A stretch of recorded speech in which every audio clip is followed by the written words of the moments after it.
देखने वाले हैं जय कृष्णमूर्ति का प्रथम और अंतिम मुक्ति से संबंधित ईश्वर क्या है। ये आप इन्हें आधुनिक अष्टावक्र मान सकते हैं। जो यथार्थ है केवल उसे ही सत्य माना जाए, ये उसी पर विश्वास करते हैं। प्रश्नकर्ता इनसे पूछते हैं, आपने यथार्थ का साक्षात्कार कर लिया है, क्या आप हमें बता सकते हैं कि ईश्वर क्या है। इस पर कृष्णमूर्ति जवाब देते हैं कि आप कैसे जानते हैं कि मैंने साक्षात्कार कर लिया है। यह जानने के लिए आपको खुद भी साक्षात्कार करना होगा। मैंने जो कहा है वह कोई चतुराई से भरा उत्तर नहीं है। किसी अवस्था को जानने के लिए आपको भी उसी में होना चाहिए, आपको भी वही अनुभव घटा होना चाहिए। अतएव स्पष्ट है कि आपके इस कथन का कोई अर्थ नहीं है। इससे क्या फर्क पड़ता है कि मुझे साक्षात्कार हुआ है अथवा नहीं। जो मैं कह रहा हूं वह सच है या नहीं, चाहे मैं सबसे अधिक पहुंचा हुआ व्यक्ति भी क्यों ना हो। लेकिन जो मैं कहता हूं यदि वह सत्य नहीं है तो आप मुझे सुने भी क्यों। निसंदेह मेरे साक्षात्कार का उससे कोई संदर्भ नहीं बनता जो मैं कह रहा हूं। और जो व्यक्ति किसी अन्य की उपासना इसलिए कर रहा है कि उस अन्य ने साक्षात्कार कर लिया है, वह केवल सत्ता की उपासना कर रहा है, सत्य की नहीं। और इसलिए वह कभी भी सत्य को नहीं प्राप्त कर सकेगा। किसका साक्षात्कार किया गया है और किसने साक्षात्कार किया है, इसे जान लेने का कोई मतलब नहीं है। मैं जानता हूं कि सारी परंपरा यही कहती है कि उस व्यक्ति का संग करो जिसे साक्षात्कार हुआ है। आप कैसे जान सकते हैं कि उसे साक्षात्कार हुआ है? जो आप कर सकते हैं वह यही है कि आप उसके साथ रहें, और वह भी आजकल बड़ा ही मुश्किल हो गया है। सही मायने में अच्छे लोग बहुत ही कम हैं। ऐसे लोग जो कुछ तलाश नहीं रहे, जो कुछ हासिल करने के पीछे नहीं है, जिन्हें कुछ तलाश है, कुछ हासिल करने का प्रयोजन है, वे सब तो शोषण करने वाले हैं। अतः किसी भी व्यक्ति के लिए एक ऐसा साथी मिल पाना बड़ा कठिन है जिससे वह प्रेम कर सके। जिन्होंने साक्षात्कार कर लिया है उन व्यक्तियों को हम आदर्श के उच्च आसन पर बिठा देते हैं और आशा करते हैं कि वे हमें कुछ दे देंगे, और यह एक मिथ्या संबंध है। यदि प्रेम नहीं है तो साक्षात्कार को उपलब्ध वह व्यक्ति कैसे कुछ संप्रेषित कर सकेगा। यही हमारी कठिनाई है। हम जब आपस में बातचीत करते हैं तो वस्तुतः हम में परस्पर प्रेम नहीं होता, हम शक से घिरे रहते हैं। आप मुझ में कुछ चाहते हैं, ज्ञान, साक्षात्कार, या फिर आप मेरे संग साथ चाहते हैं। यह सब इसी का सूचक है कि आप प्रेम नहीं करते, आप कुछ चाहते हैं, अतः आप शोषण करने के लिए उद्यत हैं। यदि हम वास्तव में परस्पर प्रेम करते हैं तो संप्रेषण तत्क्षण होगा।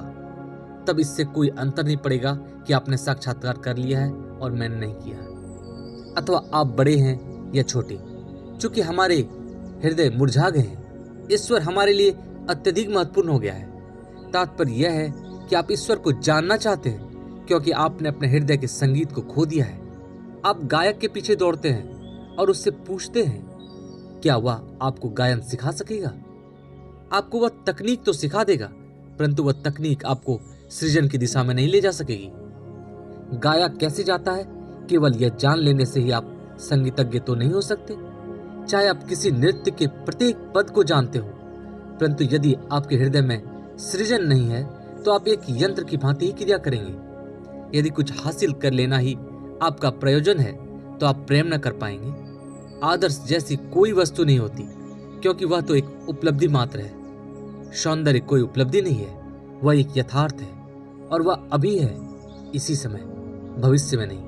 यदि प्रेम है तो आप अज्ञात को समझ लेंगे, आप जान लेंगे ईश्वर क्या है, और तब किसी दूसरे के बताने की जरूरत ना होगी। और यही प्रेम का सौंदर्य है।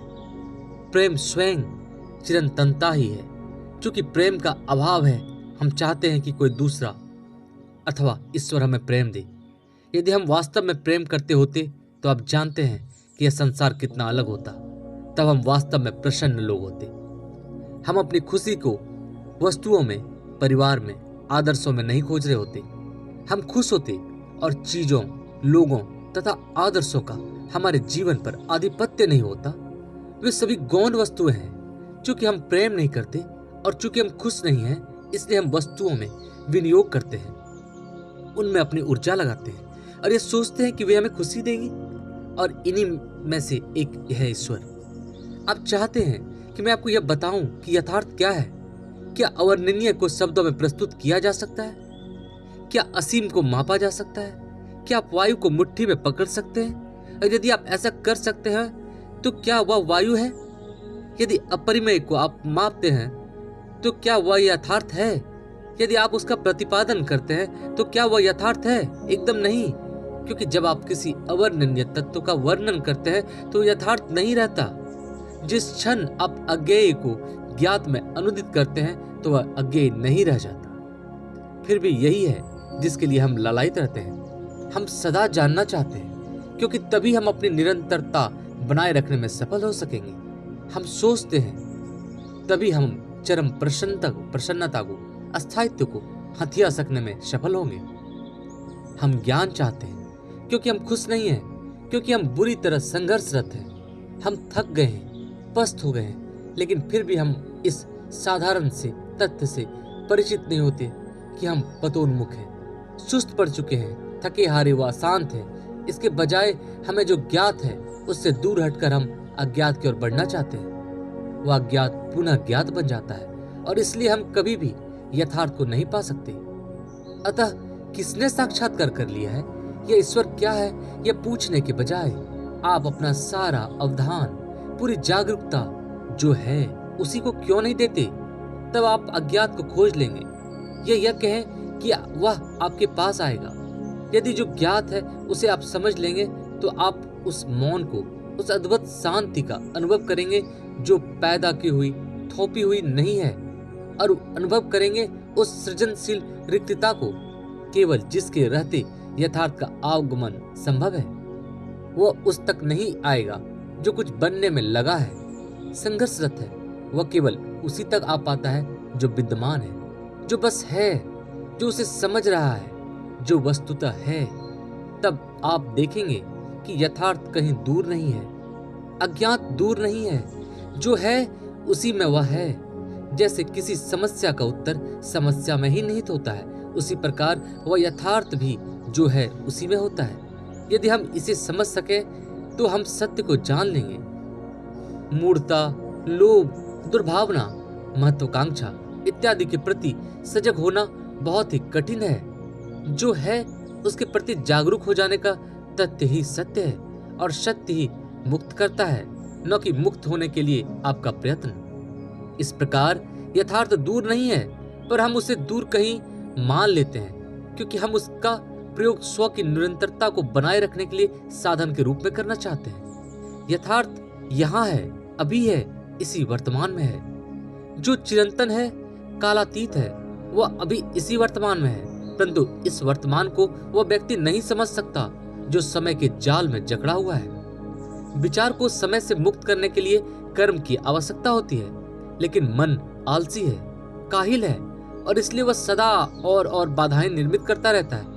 विचार को काल से मुक्त करना केवल सही ध्यान से ही संभव है, और सही ध्यान का अर्थ है संपूर्ण कर्म, निरंतर कर्म नहीं। और संपूर्ण कर्म को तभी समझा जा सकता है जब मन निरंतरता की प्रक्रिया को समझ लेता है, जो कि स्मृति है, तथ्यात्मक नहीं अपितु मनोवैज्ञानिक स्मृति।